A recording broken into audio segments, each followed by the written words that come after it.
దేవుని ఘనమైన నామమునకు మహిమ కలుగును గాక. మన ప్రభువును రక్షకుడునునైన యేసుక్రీస్తుల వారి యొక్క ప్రశస్తమైన నామమునకే మహిమ ఘనత ప్రభావములు యుగ యుగములకు కలుగును గాక. సర్వాధికారి అయిన దేవుడు ఆయన గొప్ప కనికరమును బట్టి మరొక శ్రేష్టమైన శుభదినమును ప్రభు మనకు బహుమానముగా అనుగ్రహించి దేవాది దేవుని ఘనమైన మాటలు మనము ధ్యానం చేయుటకు ప్రభు ఇచ్చిన ఈ గొప్ప సదవకాశమును బట్టి దేవునికి మనము ఎంతగానో కృతజ్ఞతాస్తుతులు చెల్లించవలసిన వారుగా ఉన్నాం. అదే సమయంలో దేవుని వాక్యం వినుటకు దేవుని పాదముల చెంత కూడి ఉన్న దేవుని ప్రియబిడ్డలైన మీ అందరినీ నా ప్రభు దీవించాలని మనసారా కోరుకుంటూ దేవుని సన్నిధానంలో కూర్చున్న మీ అందరికీ శుభవందనములు తెలియచేయుచున్నాను. ప్రభు నందు ప్రియమైన వారలారా, ఎన్నో సందేశాలు మీరు వింటూ ఉన్నారు. ఆత్మీయముగా మేలు పొందాలి అని మేము కోరుకుంటూ ఉన్నాం. ఈ మధ్య నేను సభలకు వెళ్ళినప్పుడు ఒక యవ్వన బిడ్డ నా దగ్గరకు వచ్చి ఒక మాట మాట్లాడింది. ఏమని మాట్లాడింది అనంటే, అన్నయ్య, రాత్రి మీరు చెప్పిన మాటలు నిజంగా మా గ్రామంలో చాలా మంది హృదయాలను కదిలించాయి, పగలగొట్టాయి. సూటిగా మీరు మాట్లాడారు. నిజంగా మేము దేని కొరకైతే ప్రార్థన చేశామో ఆ మాటలు మీరు వినిపిస్తూ ఉన్నారు, దేవుడు మీ నోట ఉంచి అని చెబుతూ ఇంకొక మాట అనింది. అలనాడు పేతురు అపోస్తల కార్యం 2వ అధ్యాయం 38 నుంచి 40 వరకు చూస్తూ ఉన్నప్పుడు ఒకే ఒక్క ప్రసంగం చేశాడన్నా పెంతెకోస్తు అనే పండుగ దినాన. ఒక్క ప్రసంగానికి 3000 మంది మారారు కదన్నయ్య అనింది. అవునమ్మా, 3000 మంది బ్యాప్టిజం తీసుకొని మారారు అని అన్నాను. ఆ చెల్లి ఆ మాటతో ఇంకొక మాట అనింది, మా ప్రాంతంలో 3000 ప్రసంగాలు విన్నా కొంతమంది బతుకులు మారలేదన్నా అని అనింది. నేను నా కుమార్తె బ్లెస్ ఇద్దరం ఉన్నాం ఆ రూమ్లో. నేను ఒక్కనే ఉన్నప్పుడు మాట్లాడిన మాట కాదు. 3000 ప్రసంగాలు విన్నా ఒక్క వ్యక్తులలో మార్పు రాలేదు అని. మీరు ఇప్పటికి ఎన్నో ప్రసంగాలు విన్నారు, వింటూ ఉన్నారు. కానీ బయటికి వెళ్ళిన తర్వాత మీ వ్యక్తిత్వాలలో ఏమాత్రము మార్పు లేకపోతే జీవము గల దేవుని చేతిలో పడుట బహు భయంకరం. మమ్మల్ని ఏం చేయడు, మేము బ్యాప్టిజం తీసుకున్నాం, రక్షించబడ్డాం, ప్రభు బలలో చేయి వేస్తున్నాం అని మీ ఇష్టానుసారంగా మీరు జీవిస్తే, మరలా చెబుతున్నాను, సరిదిద్దుకోకుండా బ్రతికే ప్రతి జీవితం భూమి మీదనే నరకపు ఛాయలను చూస్తారు. అందుకే ఈరోజు నేను ప్రభువుని అడిగాను. గడిచిన రాత్రి దేవుని వాక్యానికి నేను సిద్ధపడుతున్నప్పుడు సేవకురాలనింది, సేవకుల కోసం మాట్లాడాలనుకుంటున్నారా అంటే, నేనేం చెప్పాలనుకుంటున్నానో ఇంట్లో చెప్పను, నేను ఎవరినో అడిగి కూడా చెప్పను, దేవుడు చెప్పిన విషయాలు మాత్రం చెప్తాను. దేవుడు నాతో మాట్లాడి చెప్పమన్న మాట ఏంటనగా, దేవునికి మనిషి మీద కోపము వచ్చేది ఎప్పుడు? ఈరోజు మనం ధ్యానం చేయబోతున్న అంశభాగం, దేవునికి మనిషి మీద కోపం వచ్చేది ఎప్పుడు? ప్రభువునందు ప్రియమైన వారలారా, మనుషులకు మనుషుల మీద కోపాలు వచ్చాయనుకోండి, అది కొంతకాలానికి మానవచ్చు, మార్పు చెందవచ్చు. వాళ్ళతో మనకెందుకులే అని అనుకుంటే గొడవలు వదిలిపెట్టేసి దూరంగా వెళ్ళిపోవచ్చు, పక్కకు వెళ్ళిపోవచ్చు.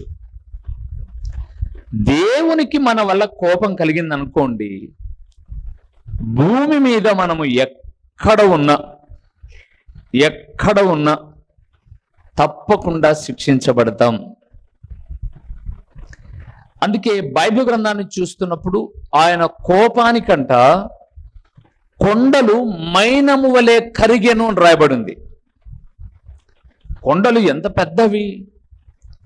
అప్పుడప్పుడు మనము మైనపు తిత్తి క్యాండిల్ను మనం వెలిగించినప్పుడు అది కాలే కొద్దీ తన క్రింద ఉన్నటువంటి మైనం అలాగా కారి అంత కూడా ఆవిరైపోతుంది.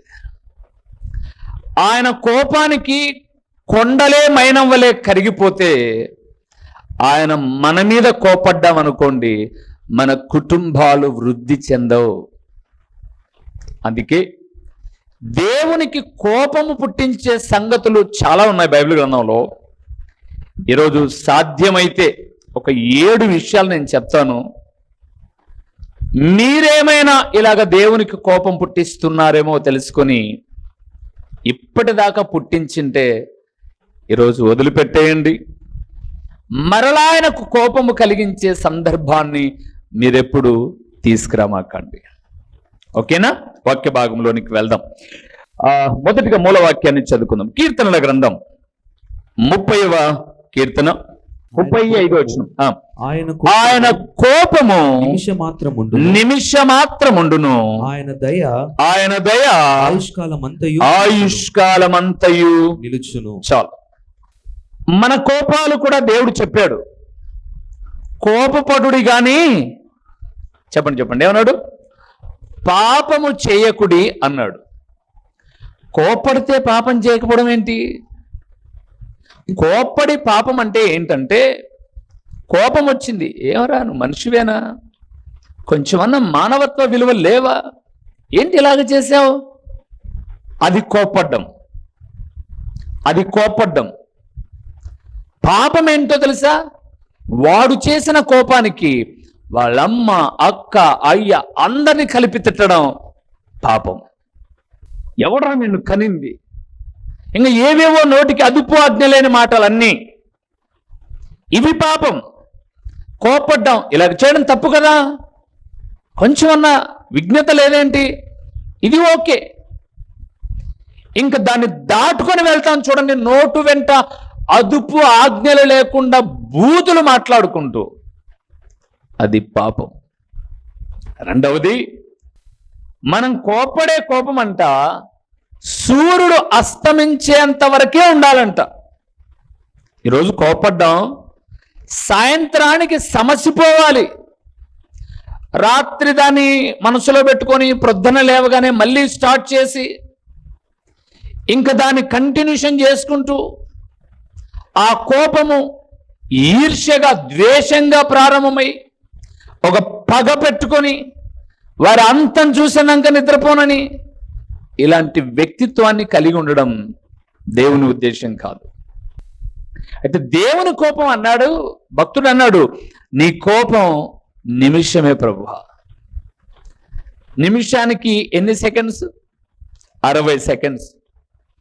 60 సెకండ్లలో జీవితాలు తారుమారు కావచ్చు. ఎట్లన్నా మీకు ఒక మాట గుర్తు చేస్తాను.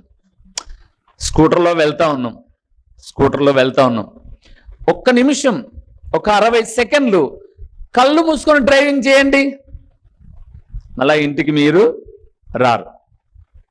ఒకవేళ వచ్చిన బ్యాండేజ్లు వేసుకొని వస్తారు, కట్లు కట్టుకొని వస్తారు.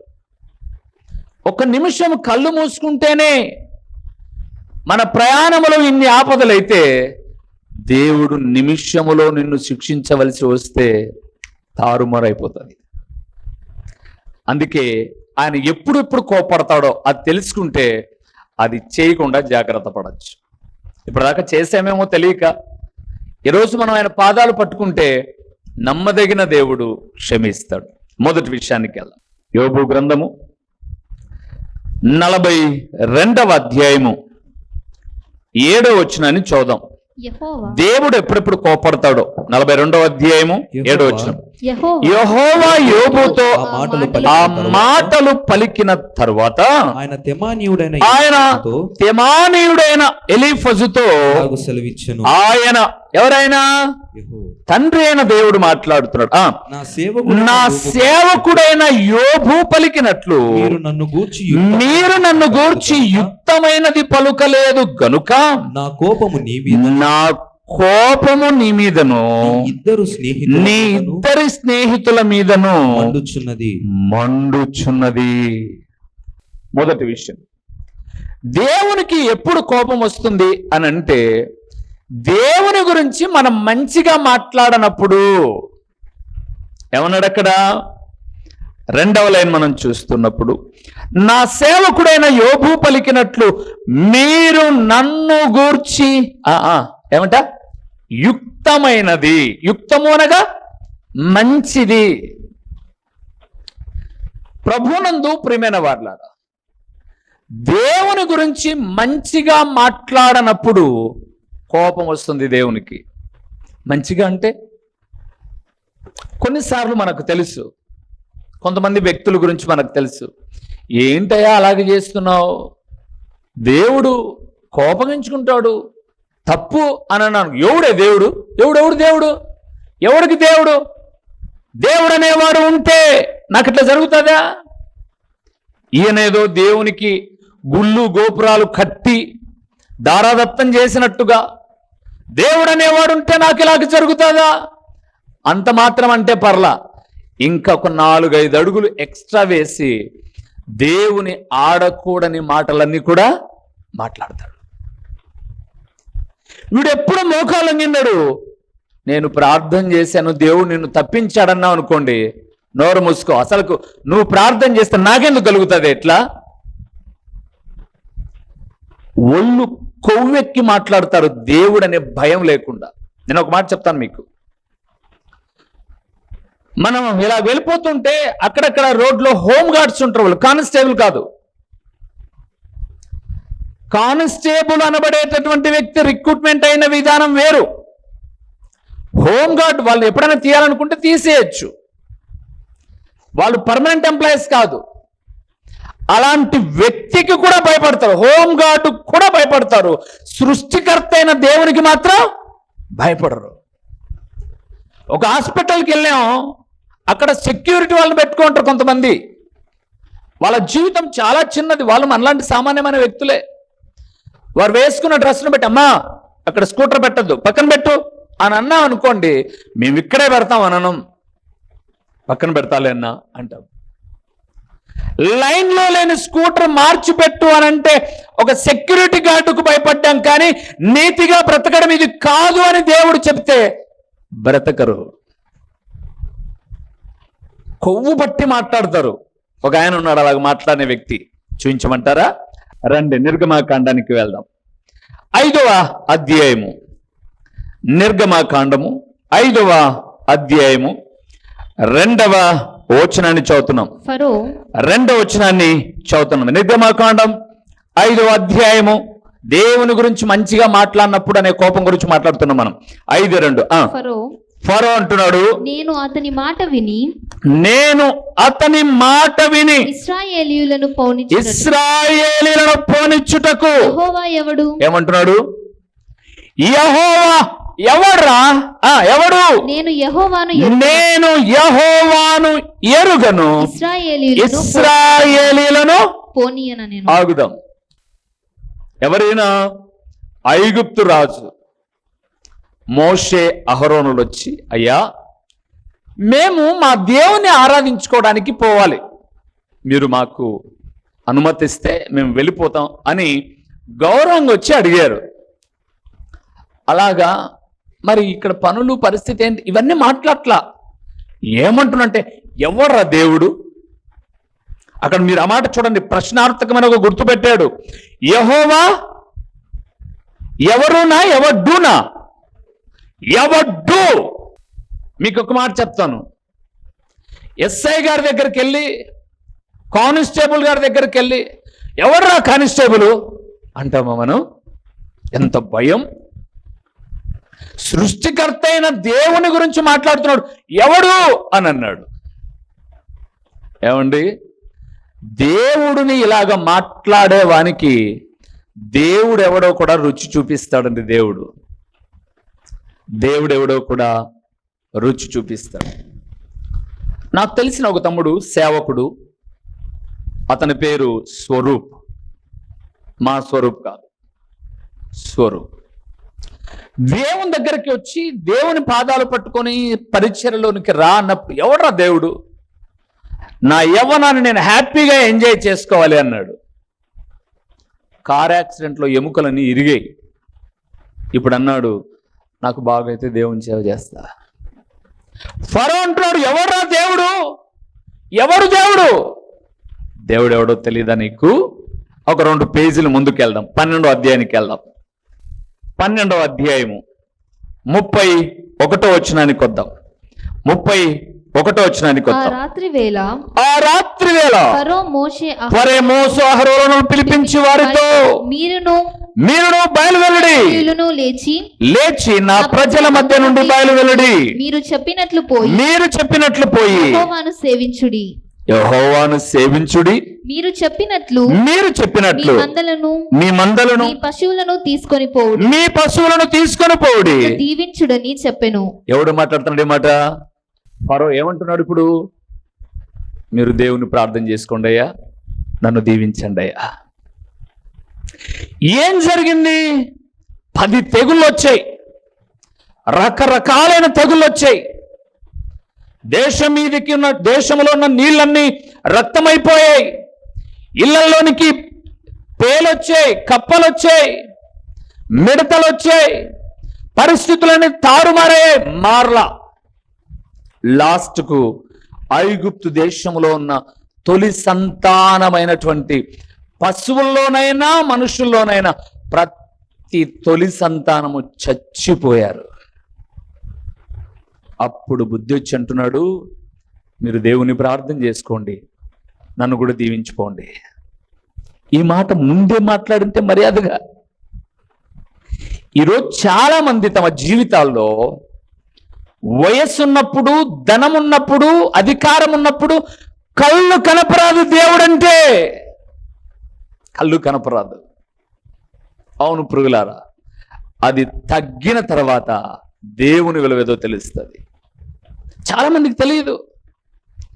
మీకు ఒక వ్యక్తిని నేను బైబిల్లో కాకుండా చరిత్ర పుటల్లో నుంచి పరిచయం చేయవలసి వస్తే, చాలా మంది, ఒకరు వ్యక్తులు కాదు, దేవుని దూషించి తూలనాడి ఎవడు దేవుడని మదమెక్కి మాట్లాడిన వాళ్ళందరూ చివరికి మంచాలకు చేరినప్పుడు ఆ దేవుని పేరట మాకు ప్రార్థన చేయండి అని ప్రాధేయపడిన వ్యక్తులను చాలా మందిని నేను ఎరుగుదును. దేవుని బిడ్డలారా, దేవుని ధిక్కరించి మాట్లాడకూడదు. దేవుడు మన ప్రక్కన లేదు, చూడలేదులే, గాల్లో ఎవడున్నాడులే. ఈ మాట అంటే భార్యలే బాధపడేది, ఈ మాట అంటే భర్తలే బాధపడేది, ఈ మాట అంటే పిల్లలే బాధపడేది, ఈ మాట అంటే దేవుని సేవకుడలే బాధపడేది అని నువ్వు దేవుని అపరితలాగా మాట్లాడుతున్నావేమో. ఆయన కోపం వచ్చింది అని అంటే నీ ఇల్లు, నీ పిల్ల, వాకిలి తారుమారైపోతుంది. అందుకే దేవుని గురించి ఎలాగ మాట్లాడాలట? మంచిగా. గుర్తుపెట్టుకోండి ప్రియులారా, మంచిగా. అలాగ మాట్లాడని ఫరో అక్కడ దాకానే కాదు, మరలా పోయి ఆరాధన చేసుకోండి అని చెప్పి వారు వెళ్తుంటే వాళ్ళని తిరిగి పట్టుకొద్దామని అనుకున్నాడు. కానీ జీవితంలో ఫరో అనేవాడు భూమి మీద లేడు, నీటిలో సమాధి చేయబడ్డాడు. ఈరోజు ప్రభువునందు ప్రియమైన వారలారా, దేవుని కోపము దేవుని తృణీకరించి మాట్లాడదు. అమ్మా ఇలాగ చేస్తున్నావు, దేవునికి నచ్చదని అనుకో, ఎవడు దేవుడు అనరా మనం చాలా మంది. ఎవడు దేవుడు?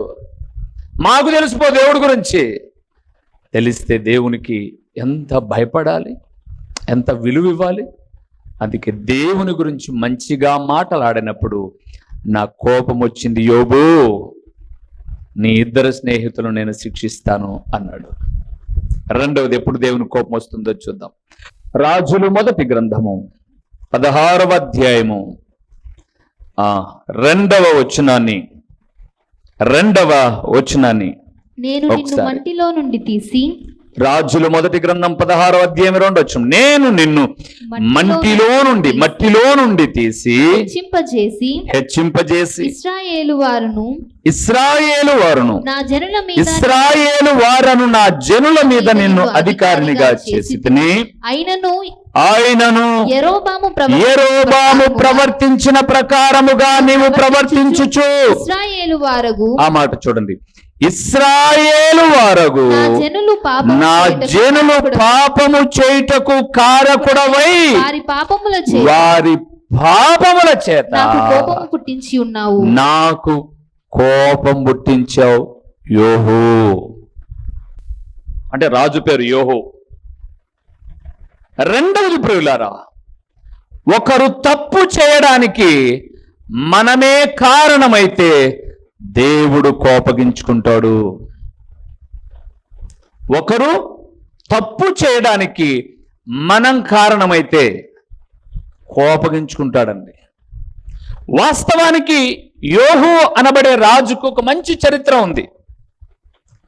యెజబేలును వారి పిల్లలను దేవుని తృణీకరించారని చంపిన వ్యక్తి.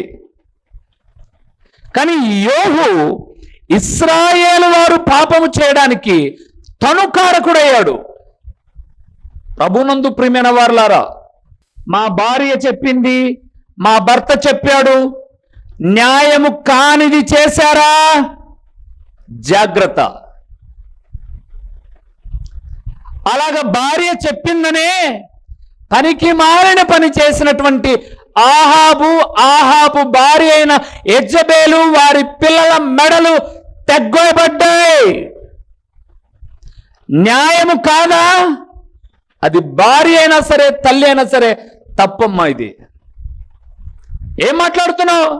ఇది న్యాయమా? న్యాయం కాదు కదమ్మా. నువ్వు నా తల్లివైతే అయి ఉండొచ్చు. అన్యాయం మనం చేసి మన కుటుంబాన్ని శాపములోనికి నెట్టివేసుకోకూడదు అని తల్లినైనా దండించాలి, బిడ్డనైనా దండించాలి, భార్యనైనా దండించాలి, భర్తనైనా దండించాలి. కొంగులు పట్టుకొని తిరగమాకండి. నా భార్య చెప్పిందని సంఘాన్ని నేను తూలనాడితే మీరు నోర్లు మూయొచ్చు, కానీ సృష్టికర్త అయిన దేవుడు నోరు మూయడు, కోపము చేత మొత్తుతాడు. ప్రియులారా, నా భార్య కోసం కాదు నేను సంఘం పెట్టింది, లేదా నా కోసం కాదు నా భార్య ప్రార్థన చేయాల్సింది. మన ఆత్మీయ జీవితం ఎవరినో ఒకరిని సంతోషపరచడానికి కాదు, ప్రభువును సంతోషపరచడానికి. యోహో, ఇశ్రాయేలు వారు పాపము చేయడానికి నువ్వు కారణమయ్యావు. చెప్పాను కదండి, ఆదోనికి వెళ్ళినప్పుడు చదువులేని పాప చదువుకున్న పాప కాదు, 3000 ప్రసంగాలు విన్నా కొంతమంది బతుకులు మారవన్న మా ఊరిలో అనింది. మార్చుకోండి బతుకులు. మీరు విన్న వాక్యాలు సవాల్ చేసి చెప్పగలిగిన మాట ఏంటంటే, పట్టణ నలుదిశలు తిరిగిన దొరకవు ఈ మాటలు. మారాలి. మనం లోపలంతా కుళ్ళు పెట్టుకుంటే వృద్ధి చెందామండి. మనసులో సంతోషం ఉండాలి. మీరు నమ్మండి ప్రియులారా, నాకు అభ్యంతరాన్ని కలుగ చేసిన వ్యక్తులను కూడా దాదాపు ఒక 10 లక్షలు పెట్టి మందిరానికి స్థలం కొన్నాం, 10 లక్షలు పెట్టి స్థలం కొన్నాం. అక్కడ అభ్యంతర కారణంగా సమస్య సృష్టించిన వ్యక్తి దేవుని పొలంలో నా జత పనివాడుగా, అంటే నాకు సంబంధం కాకపోయినా ఒక సేవకుడు. నమ్ముతారా? ఇక్కడ నిలబడి నేను చేసే ప్రార్థన ఏంటో తెలుసా? ఆ పనిని బట్టి, దేవా ఆయన భార్య బిడ్డలకు శాపం త్యాగాకు, క్షమించు నాయన. ఒకవేళ మేము అమ్ముకోవాల్సి వచ్చినా అమ్ముకుంటాం, కానీ ఒక సేవకుని కుటుంబం నష్టపోవద్దు. అతను చేసిన తప్పిదానికి ఏ తప్పిదము ఎరగనటువంటి బిడ్డలు పాడు కావద్దు.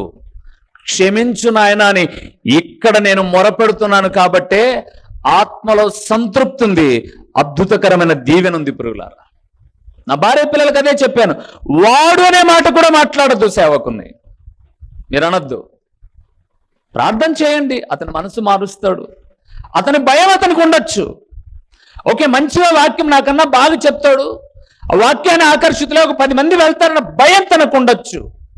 ఆ భయం చేత సమస్య సృష్టించుండొచ్చు. అంతకు మినహా మనమేమనొద్దు. ఇక్కడ నిలబడి మాట్లాడినా అక్కడ ఉండి విన్న వ్యక్తులైనా ఒకటే ఉండాలండి. మన ప్రభువును రక్షకుడునునైనా యేసుక్రీస్తుల వారి యొక్క ప్రశస్తమైన నామములో ప్రొద్దుటూరు పరిసర ప్రాంతాలలో ఉన్నటువంటి ఆత్మీయులైన దేవుని ప్రియబిడ్డలైన మీ అందరికీ శుభవందనములు తెలియచేయుచున్నాను. ప్రభునందు ప్రియులారా, దేవుని మహాకృపను బట్టి ప్రొద్దుటూరు ప్రాంతంలో హోమస్పేటలోని రాఘవరెడ్డి ఫంక్షన్ హాల్లో గడిచిన 2 సంవత్సరాల నుంచి జరుగుతున్న సువార్త కూడికను మార్చబడినది అని తెలియచేయుటకు సంతోషిస్తున్నాను. పైకి ఎక్కలేని అననుకూలతలో ఉన్నప్పుడు అందరము ప్రార్థన చేయగా ప్రొద్దుటూరు నడిబొడ్డున ఉన్నటువంటి ఒక స్థలమును దేవుడు మనకు లీజుకి ఇచ్చాడు. ప్రొద్దుటూరులోని గాంధీ రోడ్లో అనగా సూపర్ బజార్ రోడ్డులో కల్లూరు ప్రసాద్ రెడ్డి అనబడే ఎముకల డాక్టర్ హాస్పిటల్ ఎదురుగా ఈ సువార్త కూడిక, సాయంకాలపు సువార్త కూడికను ప్రారంభించాం. దేవునిందు ప్రియులారా, ఒక వాక్యము కొరకు మాత్రమే ఈ కూడికను ప్రారంభించాం. వాక్యము ప్రొద్దుటూరులో లేదు అని కాదు, కానీ మరింతగా దేవుని వాక్యము మీకు చేరువ చేయాలి అని ప్రతిదినము టీవీలో వింటున్నటువంటి దేవుని వాక్యాలు మీకు ఆశీర్వాదకరంగా ఉన్నాయి అని ఒక సంఘ ప్రాంత భేదము లేకోకుండా ఉదయకాలపు కొన్ని అననుకూలతలో కూడా చాలామంది ఆరాధనకు వెళ్ళలేని వారికి, దేవుని వాక్యము వినలేని వారికి ఒక సౌకర్యవంతముగా సూపర్ బజార్ రోడ్డులోని కల్లూరు ప్రసాద్ రెడ్డి హాస్పిటల్ ఎదురుగా ఒక క్రీస్తు ప్రార్థనా గృహము అనే ఒక స్థలంలో ప్రతి ఆదివారము సాయంకాలం 6 గంటల నుంచి 8:30 వరకు ఈ సువార్త కూడిక జరుగుతుంది. కేవలం దేవుని వాక్యము మాత్రమే ప్రకటించే ఒక ప్రణాళికతో, వాక్యమే అన్ని కార్యాలు చేయగలదు, వాక్యము మాత్రమే నెమ్మది ఇవ్వగలదు, వాక్యము మాత్రమే స్వస్థపరచగలదు, వాక్యము మాత్రమే సరైన మార్గములో నడిపించగలదు, వాక్యము మాత్రమే గొప్ప ఆదరణ ఇవ్వగలదు, వాక్యమే జీవాధారమై ఉన్నది అని తెలియచేయే అమూల్యమైన ఉద్దేశముతో ఈ ప్రతి ఆదివారపు సాయంకాలపు స్వార్థ కూడికను ప్రారంభించాం. ప్రియులారా, ఇప్పటికే అనేక మంది కూడికకు వస్తూ ఉన్నారు. మే 19వ తారీఖు 2024న ఆదివారపు దినాన ప్రారంభించాం. అనేక మంది కూడికకు వచ్చి దేవుని వాక్యం వింటూ దేవుని రాకడకు సిద్ధపడుతూ ఉన్నారు. మరి మీరెందుకు రాకూడదు? మిమ్మల్ని కూడా ఒక ప్రేమపూర్వకమైన ఆహ్వానాన్ని అందిస్తూ ఉన్నాం. రండి. వాక్యము కరువైపోతున్న చివరి దినాల్లో, వాక్యము దొరకని దినాలు రాబోతున్న దినాలలో ముందుగానే వాక్యాన్ని మనం ఒక నిర్దిష్టమైనటువంటి సందేశములతో, ఒక చక్కటి అంశ భాగములతో ప్రతి ఆదివారం సాయంకాలం 6 గంటల నుంచి 8:30 వరకు చక్కటి పాటలు, దేవుని స్తుతిస్తూ దేవుని వాక్యాన్ని పంచుకొని వచ్చిన మీ అందరి కొరకు నేను ప్రార్థిస్తాను. దేవుడు నూతన కార్యాలు చేయుటకు సామర్థ్యం కలిగిన వాడు. రండి. సూపర్ బజార్ రోడ్లోని కల్లూరు ప్రసాద్ రెడ్డి హాస్పిటల్ ఎదురుగా ఈ యొక్క స్వార్థ కూడిక ప్రతి ఆదివారం జరుగుతుంది. వీక్షకులైన మీ అందరినీ, ఆత్మీయులైన మీ అందరినీ ప్రేమపూర్వకంగా ఆహ్వానిస్తున్నాం. వచ్చిన తదుపరి మీరు నేను కలిసి ప్రభువును ఆరాధిద్దాం. వస్తారు కదూ? ప్రేమతో మిమ్మల్ని ఆహ్వానిస్తూ దైవజనుడు ఓ రూబేన్ గారు. ప్రభు పేరట మీకు వందనములు. మా చిరునామా దైవజనుడు బ్రదర్ ఓ రూబేన్ గారు, క్రీస్తు ప్రార్థనా మందిరం, డోర్ నెంబర్ 1-10-386, నగరిగుట్ట, పులివెందుల, కడప జిల్లా. మీ ప్రార్థనా అవసరాల కొరకై సెల్ నంబర్ 9989067409.